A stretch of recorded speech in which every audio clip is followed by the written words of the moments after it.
The following program is produced by the Tech Talk Radio Network. Welcome to another episode of Tech Talk Radio. I'm Andy Taylor. I'm Matt Jones. And I'm Justin Lemme. Thank you for being here. You guys have been busy. I know, Justin, you've been doing stuff for the water park. You DJ'd yesterday for a few hours. It was a big event, and yeah, I had to DJ for like 5 straight hours. It was interesting. The first couple hours, you know, I did my stick and I did a lot of my club remixes and everything, but then I started to run out of music. And I was like, anybody got any requests? Come on up and, let me know. Oh my gosh, I had so many kids run up to me, and every single one of them wanted to hear one thing. What was that? They wanted to hear K-pop Demon Hunters. I knew it was going to be K-pop Demon Hunters. I knew it. Like, all right, so what is this? I've been hearing about this. Isn't it like a Netflix show or something too? It's a movie. If I may. All right, because go I ahead. made the mistake of introducing my wife to this, and now I have deep lore of K-pop Demon Hunters. K-pop Demon Hunters is a movie on Netflix that was made by Sony. Sony invested $100 million into this movie, sold the right to Netflix for $20 million, thinking it was going to be just something that showed up on Netflix, kind of in the back end, not a big deal. It is now the second most streamed movie in Netflix history. Wow. It is the first time since 2009 that a fictional music act has been on the top 20 charts. Back in 2009, that was Hannah Montana, a.k.a. Miley Cyrus. Right. Every single song from that soundtrack has hit inside of, I want to say, the top 10. It has caused a resurgence in interest in K-pop itself. It is done by the same studio that did Spider-Man Into the Spider-Verse. They have pretty much confirmed that there's going to be a K-pop Demon Hunters 2 and 3. There is rumors of a potential live-action adaptation. And the reason that this movie was kind of really interesting is from when it was initially conceived of and the script was written, it took 8 years for this movie to come to fruition. And really? Yes, because people kept passing on it. Here's the thing that I love the most. The main character, Rumi, the Korean voice actress who does the actual singing portion of her, in the world of K-pop, you have all these various studios that they literally call it a stable of talent. And there is very much not only a singing aspect to it, but an appearance aspect to K-pop. You have to fit certain aesthetics. The girl who sang as Rumi had been told multiple times over that she was not going to make it. She wasn't pretty enough. She was getting too old. Oh, wow. So she decided when recording the demos of these songs that were going to get sent out so they could find the actual talent who would sing it, she sang in a slightly lower register than she normally did and gave it everything she had. And now she is one of the biggest stars in K-pop because everyone fell in love with her voice as Rumi. She is the lead singer for the fictional band Huntrix. She is the only one to sing as Rumi, and it completely changed her career because for that time she was like, you know what? Screw what they say. I'm going to believe in myself. I'm going to give this everything, and it has skyrocketed her career. That's cool. That's cool. That's awesome. It is such an awesome movie, to be honest. I hear one of the songs at least once a day, either from my social media feed or my wife singing it. They're the most earwig of earwig songs. They will crawl in your brain and not leave. I could do 3 of them from memory sitting here, minus the Korean portion. I don't think I've ever heard one K-pop song, but you say they're on social quite a bit? Maybe I haven't. I don't know it. If you've heard, the songs are like Takedown, Golden, Soda Pop, Idol. The thing was, the soundtrack, they had, I think it was over 30 different songs that they recorded for the soundtrack, and they used 7 original songs and 2 songs from existing K-pop acts. So they have this whole staple of music that they can just dig into for the next movies. Wow. Now, is this a live action movie? No. Animated. Oh, okay. It's animated. But now, all right. Here's my thing about this, though. I have watched, at least part of the movie with my son, Eric. Now, Eric has watched it 25, 30 times. He absolutely loves it. I cannot get past the animation style. I do not like the forced, slower frame rate. So normally frame rates for movies and television is at 59.9, 60 frames a second, 60 whatever. frames a second, yeah.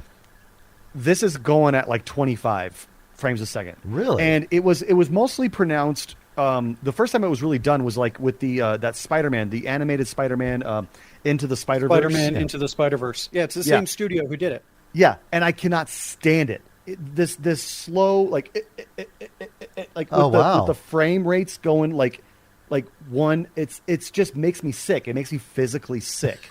Why do you think they did that? It's just the style. And I looked it up. I even asked Grok. I was like, why do studios do this type of animation?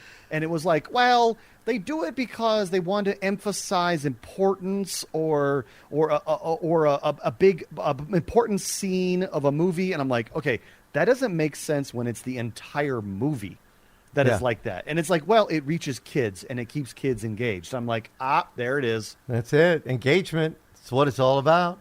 You know, it's what funny. What prompted you to make this decision? Money. Yeah, I can't stand the animation style. Now, is this movie streaming right now, or is this in theaters, or how does somebody watch it? It is actually doing both. You can watch it on Netflix. They released it in theaters as sing-along versions, and almost every showing of these sing-along versions in actual theaters is just selling out. See. But there's a problem with that, though. With that really recent release of Minecraft, the Minecraft movie, and people going in there and destroying theaters, like releasing live chickens in a theater, I feel like this is a bad idea to bring something that popular with that type of generation into theaters at this time.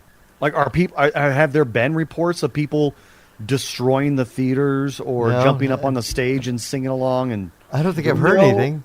No, I haven't. And speaking as a reformed theater kid or former theater kid, depending on how you want to look at things, there's also kind of recovering is actually a better way to put it. Yeah, a recovering theater kid. I mean, I had friends from my college days who were talking about when they went to go see Wicked with the sing-alongs. Yeah. And it's yes, with Minecraft, when the chicken jockey moment hit, I mean, theaters were actually handing out to their staff the exact time that scene would hit in which theater to have people in there to keep stuff calm. Wow. I haven't been seeing any news like that because these are just kids and adults and everyone who just want to get together and belt out these songs and just showing up and having just a good time, because you always sound better when you're singing inside a large group. You know, it's so interesting to me because let's face it, the theater industry has got a battle going on right now.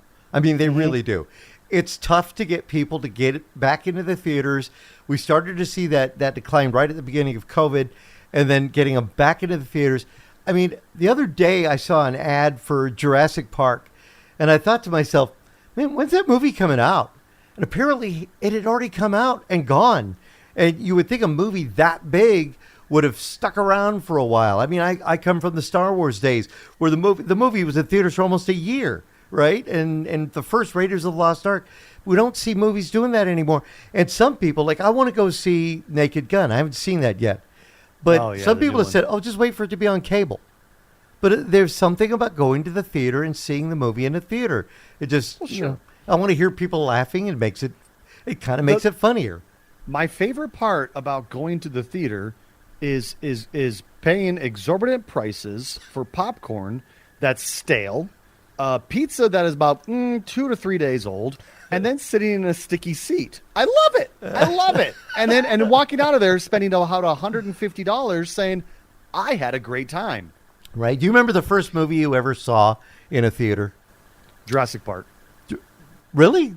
Ever? The original one, yeah. Oh, I forget how young you are. I grew up in a small town, and I was poor. Well, mostly poor, but yeah. Star Trek Generations. Wow. I went to the screening of Star Trek: The Motion Picture. That's what does that tell you? That's going way back. No, I think the first movie I saw in theaters would have been Mary Poppins. You know, my parents taking me to go see that one. Dick Van Dyke in the world's absolute best British accent.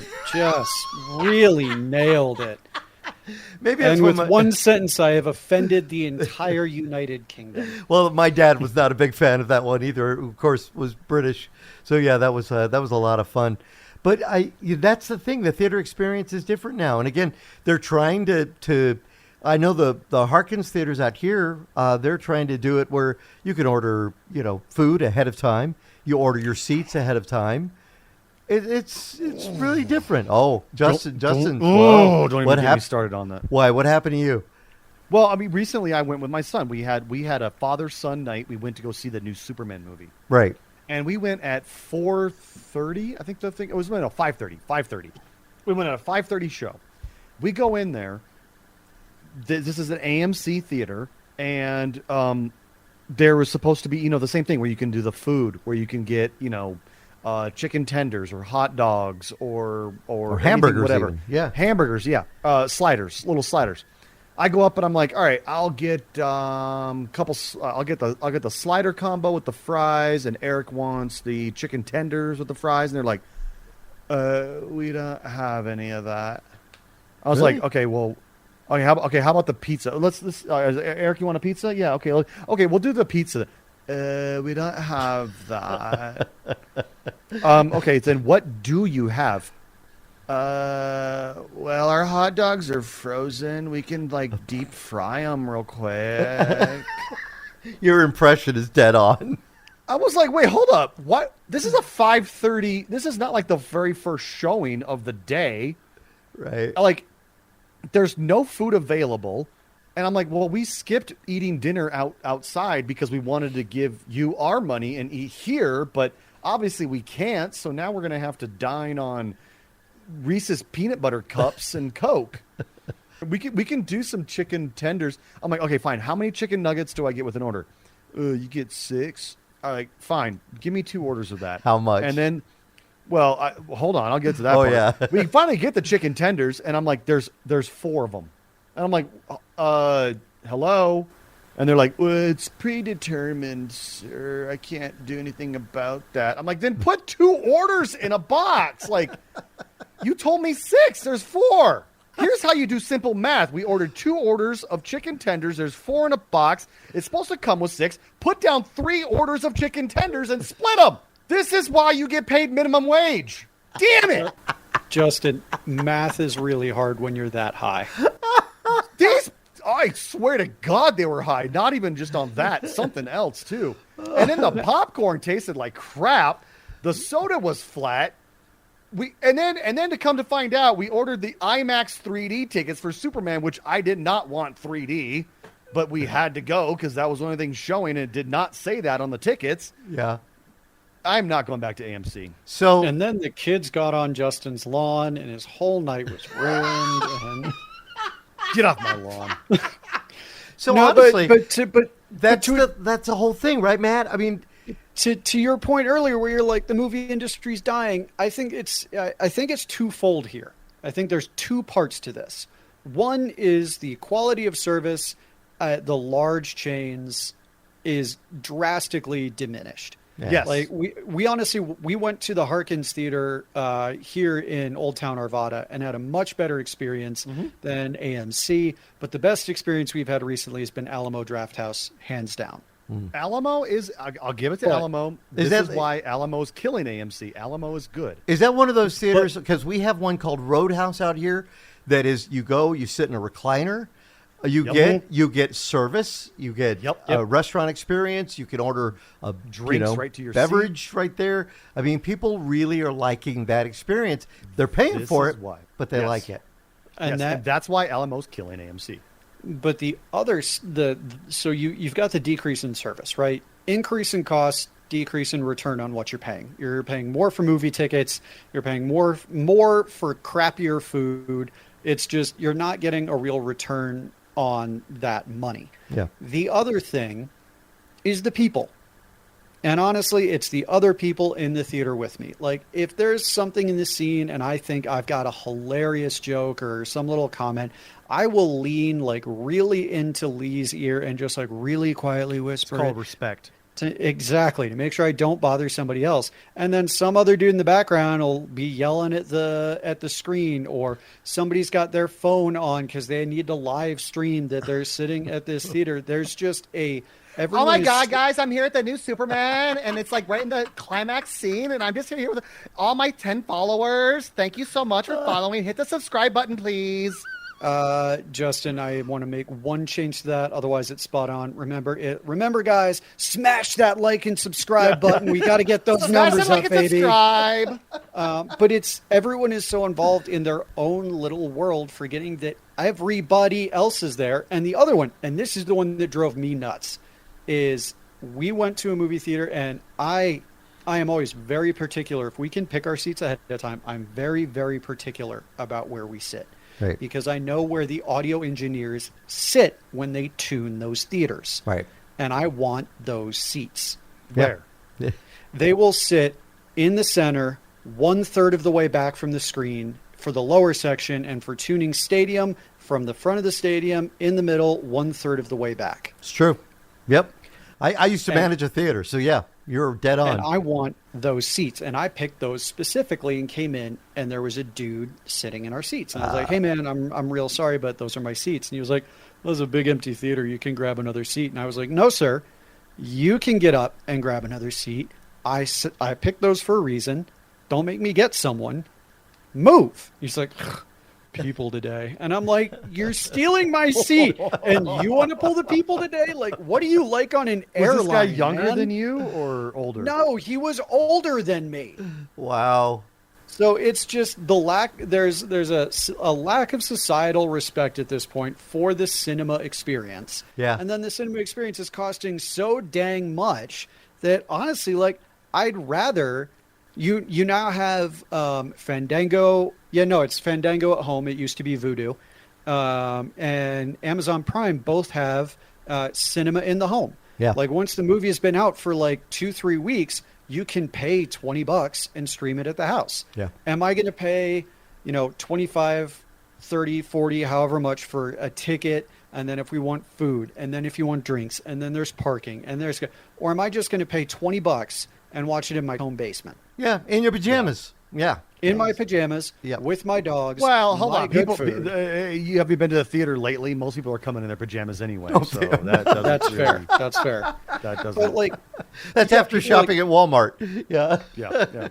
It's gone through some definite changes and some, I don't know what it would take to get people to get back into the movie theaters, but maybe this K-pop thing, maybe you're onto something there. the other thing that really drove you to go to the movies were previews. Oh. And you would see previews in the commercial breaks, where you'd see a preview and be like, oh, wow. Because you'd always say, in a world where one man, like, One man. I admit, like, the good previews that didn't give away This 90% summer. of the movie. Right. So the complete destruction of cable TV as well, of everyone's like, I don't want to watch something with commercials. If I want to watch entertaining commercials, I'll go on YouTube. And I know there are now YouTube channels dedicated to movie previews. Occasionally I'll be like, I have no idea what the heck's coming out for the rest of this year. So I'm going to pop in that, and it's like top movies coming out in summer of 2025 or fall or winter or whatever. So I'll watch those. But, as we see more and more cord cutting, like, how am I going to watch a trailer unless I go hunt it out? Exactly. I'm not going to. It's not served to me anymore. Which leads to a lovely listener question. All right. We can pivot that for a second. All right, that sounds good. Steve from Tucson has said, I've been thinking more frequently about getting rid of my cable television service. I ditched it a few years ago and tried the antenna, but honestly, I was disappointed, so I went back. And now the rate's even higher. I know the technology is better, and I've heard lately you mentioned YouTube TV. Is it worth the $80 or so a month? Thanks for your thoughts. Justin, I know you still have YouTube TV. Yes. Well, I mean, honestly, cable is atrocious in terms of just pretty much everything about. They've been losing so many customers over the years because, cable for the longest time, they stuck to their guns and they were like, no, we're not going to give you a la carte. You're going to have to buy the packages, and there's going to be one channel you want and 60 other channels you're never going to watch, but you're going to pay $45 a month for that package. And people were just like, look, this is not what we want. We want a la carte. We want to pick the channels and we'll pay for them. $5 here, $5 there. They wouldn't do it. YouTube TV comes around and people are dropping cable like a bad habit. And I have YouTube TV and I absolutely love it. The best part about YouTube TV is there's unlimited DVR. So I don't have to actually pick a time frame of a show. I just simply say, Lego Masters. I like Lego Masters. And I click the plus button on it. And every single episode of Lego Masters gets stored into my quote unquote library. Now, it's not a recording of it. It just simply references that when I want to watch it, because everything is streamed no matter what you do. You're not recording anything locally. You're just streaming it. So I can easily find what I like when I want. And pretty much every single channel I want is on there. Now, I do pay, I think it's an extra $10 a month for the 4K package, which I get about 20 or so channels of 4K content.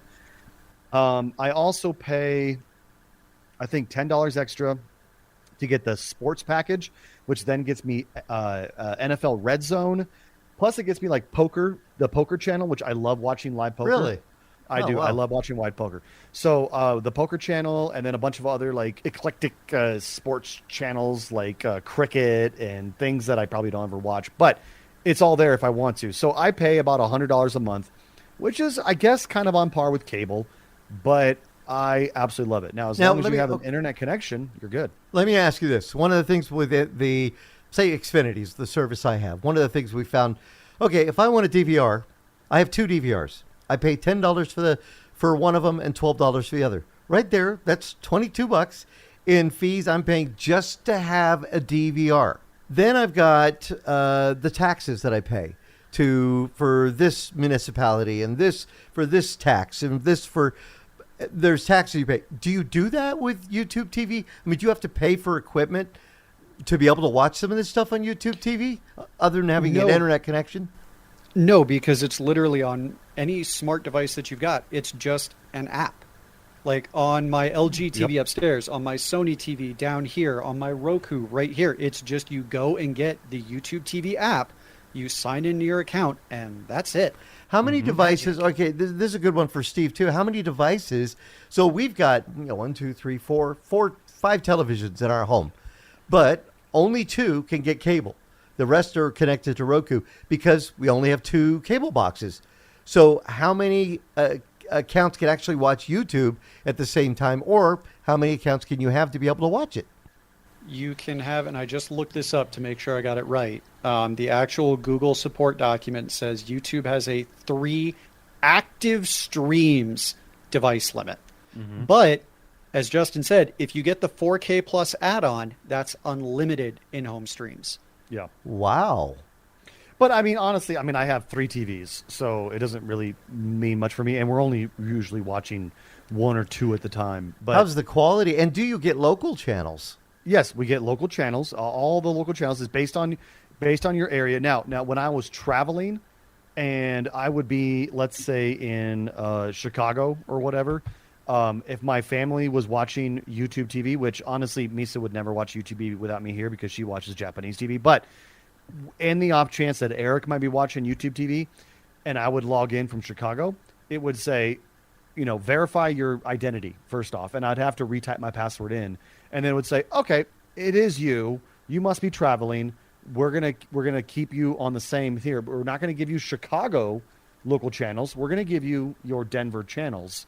So they wouldn't like lock me out of that. But I absolutely love it. Now, another part of it is actually not necessarily YouTube TV, but I'm also on Google Fi as my cell phone provider, which rides off the T-Mobile network. With Google Fi, I also get YouTube, not YouTube TV, but I get YouTube Premium included with my Google Fi, so I don't have to get any ads on any YouTube video that I watch. Well, so if the kids are watching number blocks, which you start them on a number blocks, it runs for 12 minutes, then you get 4 minutes of ads. So this would eliminate that. Mm-hmm. Ooh. And I think it was, I'm not sure when exactly it happened, but another big draw towards YouTube TV for the sports world is for the longest time, NFL Sunday Ticket was a DirecTV exclusive. And Sunday Ticket is where you can, it doesn't matter what your team is, where you're living, you get every single game. Red Zone is great for fantasy football people like Justin and I, because you've got a window with 4 games going, and those games continually change out to whoever is closest to scoring a touchdown at that moment. It is awesome. Sunday Ticket gets you every single game that's playing, and you can now do that except for on in-market YouTube. games. Except for in-market games, correct. Because that's contracting, and I'm not a lawyer for that. But you can get Sunday Ticket on YouTube TV now as well. All right. Now, for Steve, then that would be a definite positive. You would say, give it a try, give YouTube TV. Absolutely. Now, if Sean was here, definitely he would be singing the praises of YouTube TV, because his whole family has gotten YouTube TV, and they absolutely love it. All right. Now, one thing we got to mention before we got to take a break, but one thing we got to mention, though, before we do, is YouTube TV now, though, unfortunately, is battling with Fox Corporation. And that might mean that, as airtime, as record time for this show, some people are maybe without their sports channels that they've been wanting to watch with YouTube TV. The Fox channels could be blocked out. 8 million subscribers that use YouTube TV may not be able to watch some of the games, even though YouTube is saying a $10 credit if the blackout happens. This could affect the sports programming on there. That is accurate. The one other, because I know we got to go for a break, the other quick benefit for Steve from Tucson, there is no contract. So YouTube TV is literally month to month. If there is a month you're going to be completely gone and you're not going to watch TV at all, you can just cancel or pause that subscription and not pay for it that month, and you lose nothing. One more thing, too. There is a trial that they do. I know that. I don't know how long it is, if it's a week or 2 weeks, but they can actually try it out. And if they want to give it a shot to see if they're going to like it, that's probably the smartest thing to do. But best way to do it. Got to take a break. We come back. We do have more listener questions. We'll talk more about tech as we come back with Tech Talk Radio. I'm Andy Taylor. I'm Matt Jones. And I'm Justin Lemme. Find us on the web at techtalkradio.com. We'll be right back. Now, back to Tech Talk Radio. Last time I was in, we started talking about my home lab. Oh, yeah. And the work that I've been doing on that. And I know the listeners are like, oh, good. He gets to talk about his home lab again. Yay. So I just have to share some pain that I went through for this. All right. I've got all these cameras because I want to get off the Google infrastructure and own my data again, right? So I got all my new cameras put up, and I had an old Lenovo Think Center, like a little one, that was initially working as my NVR and was ingesting the logs. And when I did that, it was quick, it was easy to set up. But then I was like, I can do more. So I went to a great little eBay store that I know that supports a great purpose. It's the Nevada School for the Blind. They actually refurbish equipment and sell it for dirty cheap. I buy it from there. Oh, that's cool. So I bought an old Dell Precision Tower. And because it was an older one, I could get the completely upgraded Xenon chip for that machine for like $30. I got the only thing I really spent on was a NVIDIA RTX A2000 because I wanted the CUDA cores to start doing AI work. And I spent like $30 per chip on Google Coral TPU machine learning chips. So I now have a completely overpowered box that I should not really need in my house. And I was setting that up as my new NVR. And I install Frigate on there. Fast forward 21 hours later, when I finally managed to get it to just ingest the camera logs, because by adding all these cool toys, I added all this complexity. And I finally reach out to a support subreddit, and I was like, what do I do here? And they were like, well, the first step will be delete Frigate and go to scripted. I was like, I've never heard of this. So I look it up, and I decide to give it a try. So I go into Docker, and I turn off the Frigate instance container that I've got there, and I spin up one for scripted. 30 minutes later, what took me 21 hours with Frigate is done inside of scripted. Oh, you're kidding me. Oh, wow. So I taught ChatGPT some new words. Then jump forward 4 hours after that. By the way, my record is 2 for 2 now. Claude also swears back to me, but I haven't sworn at Claude, so I don't know how it picked that up. But Anyways, Ooh. jump forward 4 hours later, and I now have full AI detection on all of my cameras. It will actually draw a box around like my pets as they're walking through the house and be like, Azura, 98%, Trip, 94%. And it's that sure that it's those animals. It'll track Lee and I. It'll let me know. It actually takes a picture of the cars that drive in front of my house and then zooms in and gives me a picture of the license plates. No way. Are you kidding me? So not at all. I can actually set up something where I can have a database of all the license plates that drive around my house. That's amazing. I can create Skynet. Yes, I have yours too. I can create Skynet in my house. But my camera can't even pick up the person walking by on the sidewalk to tell it. Right? Yeah, I can't. And you're picking up license plates. I'm picking up license plates. I'm picking up faces, packages. But this past weekend, I was like, I'm going to go old school and I'm going to build myself something fun. I'm going to build a Minecraft server. Building a Minecraft server, the last time I did this, was significantly easier than if you're trying to throw in, they're like, oh, here, throw in mods. It's nice and easy now. No, it's not. Because you have to match not only your Minecraft instance, whatever fabric or forge or whatever you're doing. So finally I hit a point where Lee was like, you need to walk away from this. You have been hammering at this thing for months. Please take a break. So here's where I give a shout out in terms of gaming. Justin, after we do this, I want to know what game you've been playing lately. But I started playing an action RPG, which for those who don't know is like a Diablo style game that my buddy recommended called Last Epoch. All right. And it's your standard like kind of fantasy based action RPG clicky game. It's a ton of fun. And then all of a sudden time travel gets involved. And I'm just sitting there playing this game. And the other thing that's great for people who like to play with other people is the power leveling in this game is unreal. My buddy logged in with me when I was level 15. And he was like, oh, let me help you out. Not even 3 hours later, when I'm signing off for the night and I'm level 39, I'm just following him around like a lost puppy in the dungeons, just picking up the gold because he's just walking up to him. He was level 55. Okay. So I'm walking around. He's just seeing a mob, and he's like, "Nope, nope." I'm just like, "Thanks for the gold, buddy. This is great." Yeah, right. Watching my character just ding, ding, ding, ding. Wow. But with that, Justin, what have you been playing? Because I know you got back into something. I want it real quick, Justin. Before this, I got to ask this question. You're talking about reading license plates. Which character? Because I'm in the Google infrastructure. I have the Nest devices. And, you know, they made a big deal. They got their new cameras out. They just announced 2K cameras for the Nest and different colors, so which I don't understand that one because I want them to be as, you know, obscure as possible so you can't even tell there's a camera there. What cameras are you running? What did you switch to? Google running 2K is really cute. I am running Reolink cameras. And my cameras are all either 4K or 8K. I heard that Reolinks look great. I just got Reolink too. Justin, which Reolink did you get? I don't even remember the exact models. I got a couple Loomis. I got a couple Argus. I got the doorbell cam. I got the floodlight garage door cam. So I got a doorbell cam. Yeah. Mm-hmm. The floodlight one is the new Duo Elite.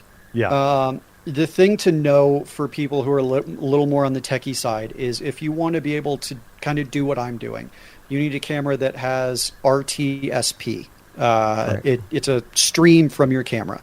The Argus series of cameras from Reolink have basically locked down access to RTSP so that it's kind of locked into their... Did you get into it? Because I couldn't get into the first Argus that I had. Yeah, no, I got into it easily. I just bought their NVR.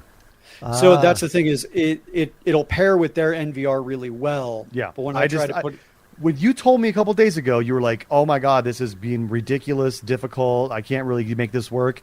This was the day that I ordered my stuff. And I said, you know what? Let me just go ahead and toss in that NVR because I'm not going to deal with it. Because I have a Synology just like you. Mm-hmm. And I was thinking, oh, great. I can finally put my Synology to some serious powerhouse use by recording all my cameras. And then Matt was like, I am pulling my hair out. I have, like, my skin is not doing well, and I am stressed as heck. And I'm like, yeah, I'll just buy the NVR. Yeah, there you go. Yeah, that was the day that I killed Frigate.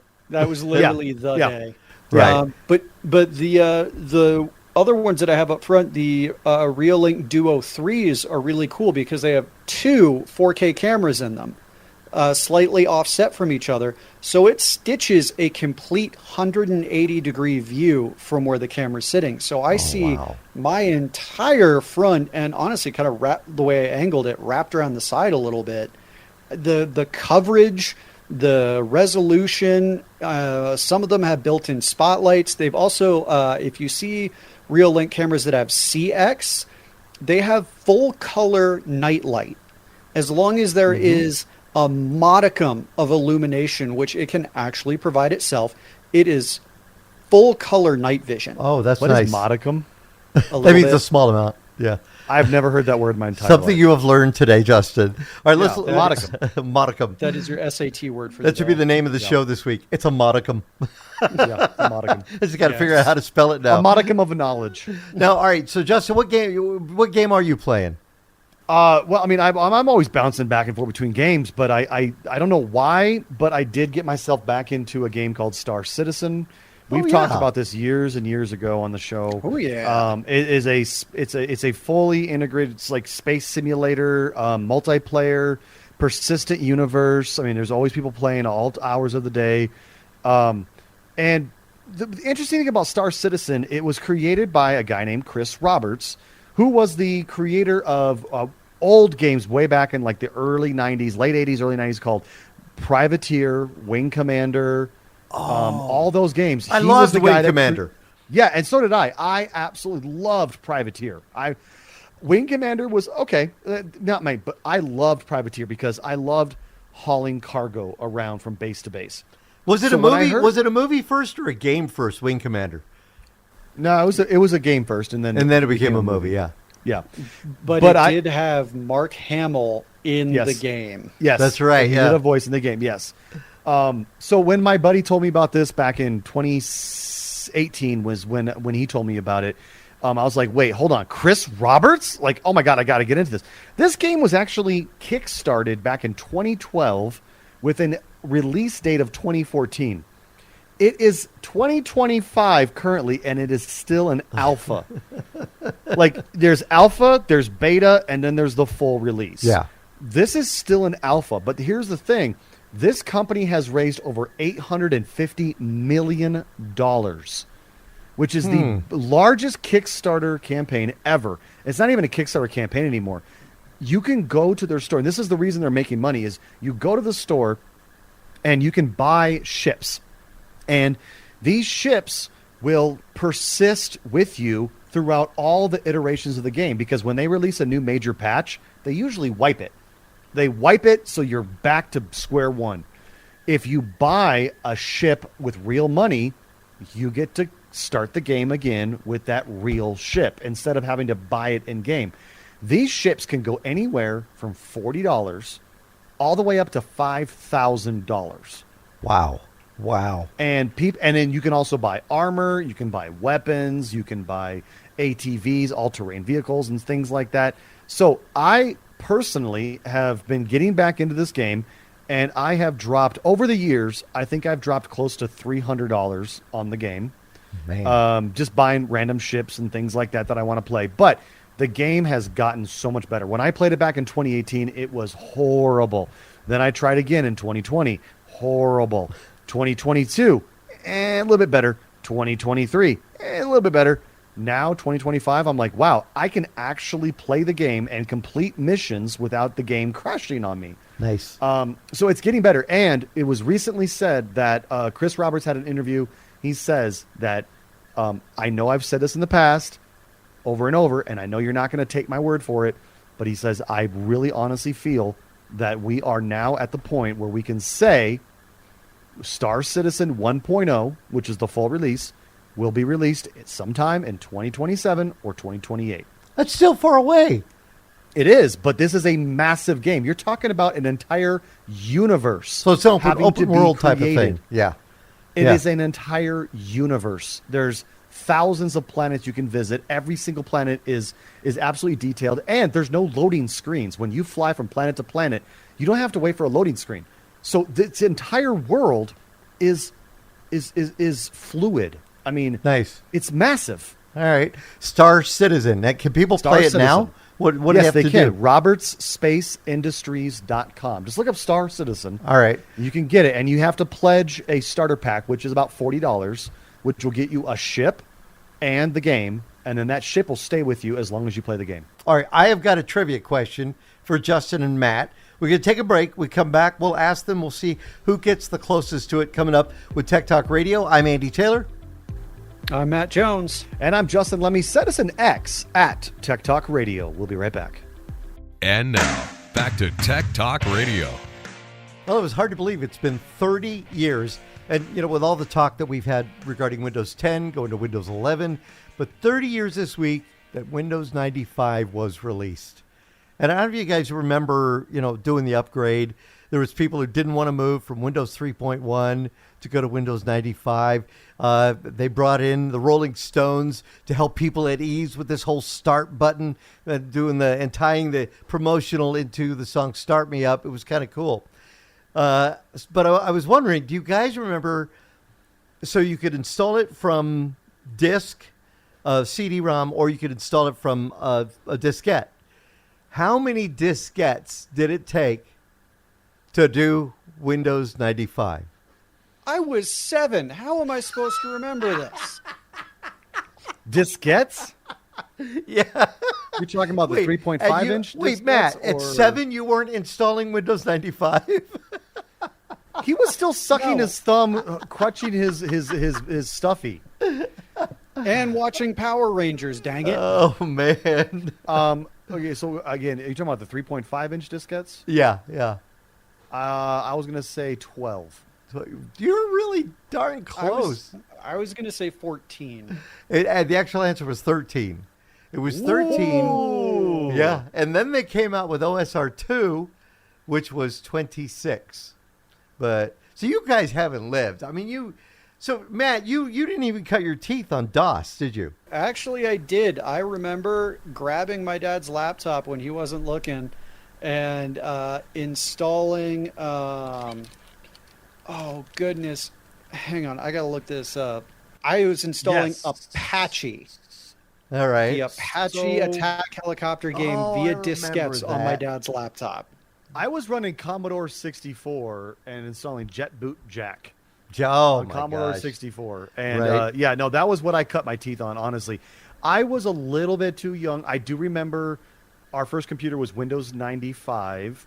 Right. And then it was, I kind of really cut my teeth installing on Windows 2000, which Windows 2000 was designed as a server platform. It really wasn't designed as a end user, but I happened to find a less than legal way of getting Windows 2000 to run.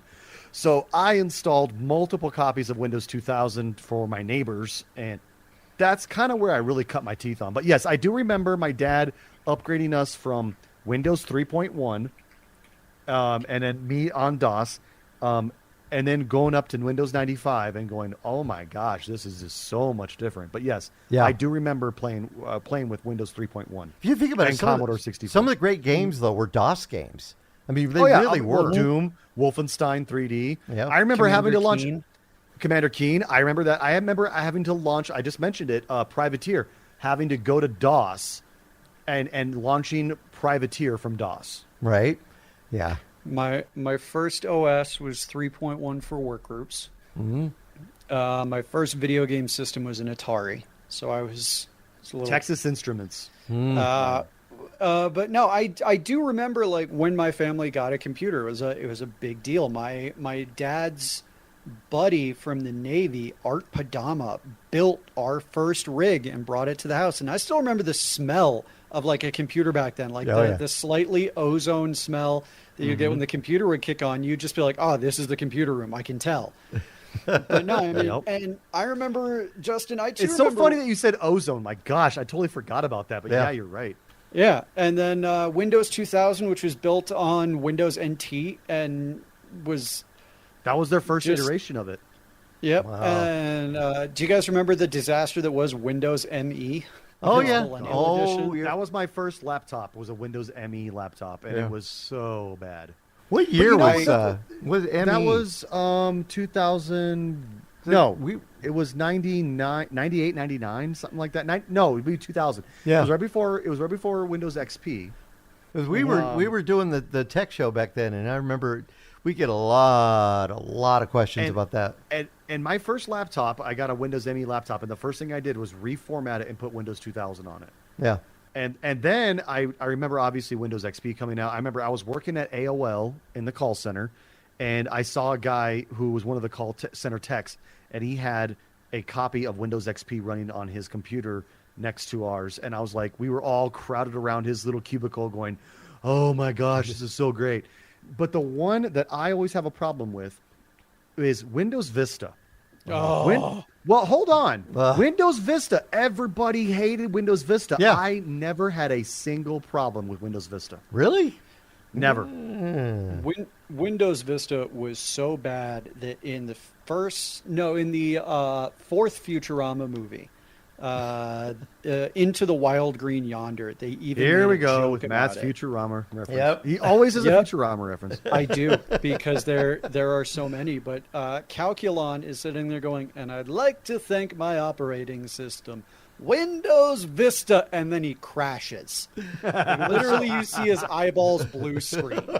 What do you think was probably, out of these two, what was the best? Windows 3.1 or Windows XP?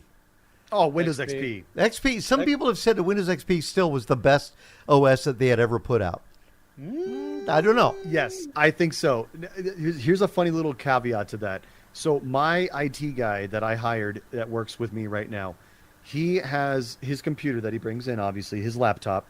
He boots up his laptop, and I'm standing next to his desk because we're doing our morning meeting, and we're going over the topics of the day. He boots up, and it presents us with a Windows XP login screen. Nice. And I'm like, what are you doing?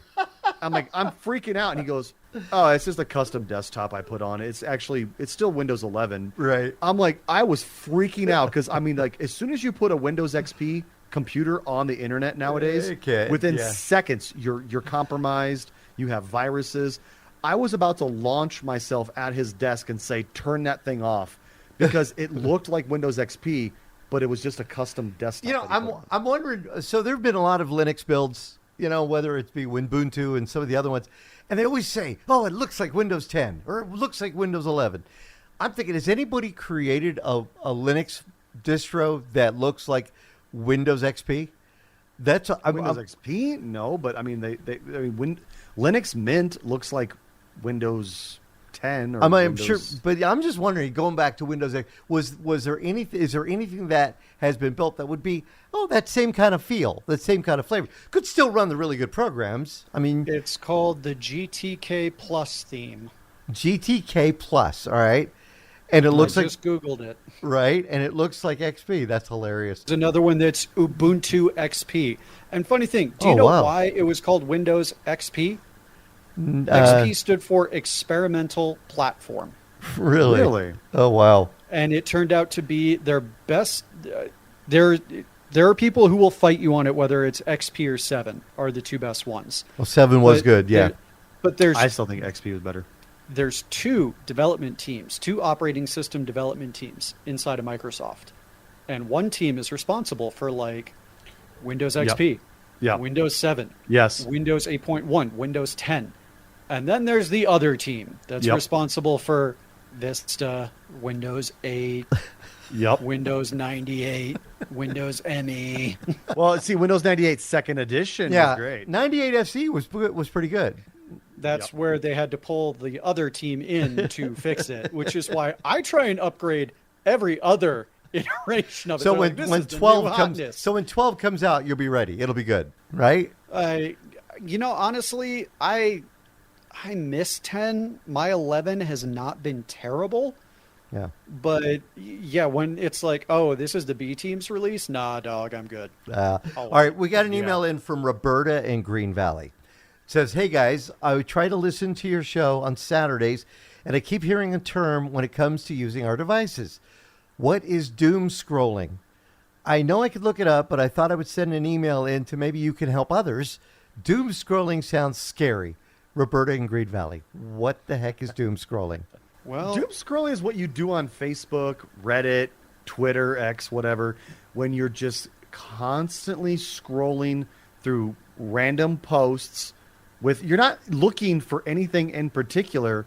You just find yourself scrolling through page after page after post after post after post, and you just get lost in it, and all of a sudden you're like, oh my God, 5 hours have passed. That's doom scrolling. what did you do for the past 5 hours? I was watching Instagram Reels, and Yep. you're just Instagram, TikTok, YouTube Shorts, where you're just like, that was funny, next one. That was funny, next one. And all of a sudden you look up and you're like, why is the sun down? Where did the day go? So that's doom scrolling. That is doom scrolling to the point where you're quote engaged, you're watching stuff, you're like clicking on things, but your brain has just turned off. All right. So there you go. I hope that helps, Roberta. So you can go back to the doom scrolling. We're going to take another quick break. We come back with more of Tech Talk Radio. I'm Andy Taylor. I'm Matt Jones. And I'm Justin Lemme. Find us on Facebook at facebook.com/Tech Talkers. We'll be right back. And now, back to Tech Talk Radio. So, as some are aware, last week there was an event that I have been greatly looking forward to called Made by Google, where Google announced the new Pixel 10 lineup. I'm ticked off. I just got the 9. I mean, not that long ago. And I'm like Justin. I grabbed the 9 Fold when it came out. They offered me a great deal. I'll trade in my 8 Pro. They gave me a boatload of money, and I decided to try it. And initially, I liked the 9 Fold. But as time went on, I discovered a little aspect that drove me nuts, is that most UI, user interface, or UX, user experience, developers are not coding their apps for that display ratio when you open the Pixel Fold. All they did instead is just kind of zoom in and be like, "Yep, there you go." Yeah. Some are coding for it, and that's great. But the fact that Google's trying to go for a phone-tablet hybrid doesn't really work when the tablet portion is kind of broken. Now, Justin, you have the, right? Yeah, I have the 9 Fold, yes. Okay. So, in the meantime, I kind of stopped using the Fold portion. I grabbed myself this new shiny little tablet from Lenovo, which I've really enjoyed. Yeah. It's the Lenovo Legion Tab 3. And I've been using that, but I've been sitting on the edge of my seat waiting for Made by Google. And I did. I watched it. I found Jimmy Fallon as cringy as I usually do, because he was the host for it. It was a terrible casting decision, but I'm really excited for the new Pixel 10 lineup, to the point where I pre-ordered the 10 XL, and it will be here on Thursday. So now, what Thursday. What do you do with the 9? If I can get to your door first. Fortunately, I'm working from home Thursday, so let's see that race. But what do you do with the 9 Fold that you have? The 9 Fold, they offered me $760 or more in trade-in value based on their review of it when I sent it in. So, like when I sent in my Pixel 8 Pro when I got the 9 Fold, they told me it was going to be worth X amount of dollars, and I actually got $100 more than that because I really take care of my devices. The thing that this is a tiny thing, all right? It's a little thing that has annoyed me for years with Pixel or Android phones versus Apple phones. The Apple MagSafe stuff is amazing, and I love it. Mm-hmm. And we have not had it. Well, Pixel, with the Pixel 10 series, has released the Pixel Snap line of accessories, and it's MagSafe. Yeah. Pixel Snap. Was it Snap? Yeah. I thought it was Pixel Snap. Yeah, and then it works like MagSafe, right? So it works just like MagSafe. It's QI2 wireless charging. What makes MagSafe better? I don't really understand the difference between the MagSafe then. MagSafe, which hasn't been on any of the Android devices, is just a really strong magnet ring in the back of the phone that a charger or something just clicks into place. A wallet can click into place and stay there. And the Android phones have kind of had that. Some have kind of been along those lines. Yeah, that ring right there. Yeah. So, like, for the new charger that's coming out, it doesn't have a shelf for the phone to, like, rest on, because it'll click into the charger and that magnet holds it into place, which goes to a lot of other accessories that can go in there. And like I said, it's a small, dumb thing, but I want it, and I'm going to get it. The other thing that will be interesting is how much Gemini is going to be baked into these new phones. Yeah. Yeah. Like, I'm really interested to see how much it's going to be used. And yes, to an extent, it'll be on any Pixel device that is updated to the new OS. But I decided to really give this a try, get off the fold. So hopefully, if it comes in on time and Justin doesn't steal it, next week I can give a rundown on the new 10 XL and my thoughts. Perfect. That'll be great. So we'll look forward to that one next week. That's it for this week's Tech Talk Radio. If you want to find us on the web, you can do that at techtalkradio.com. Thanks for tuning in. I'm Andy Taylor. I'm Matt Jones. And I'm Justin Lemme. Find us on the web at techtalkradio.com. Have yourselves a great week. We'll see you next time.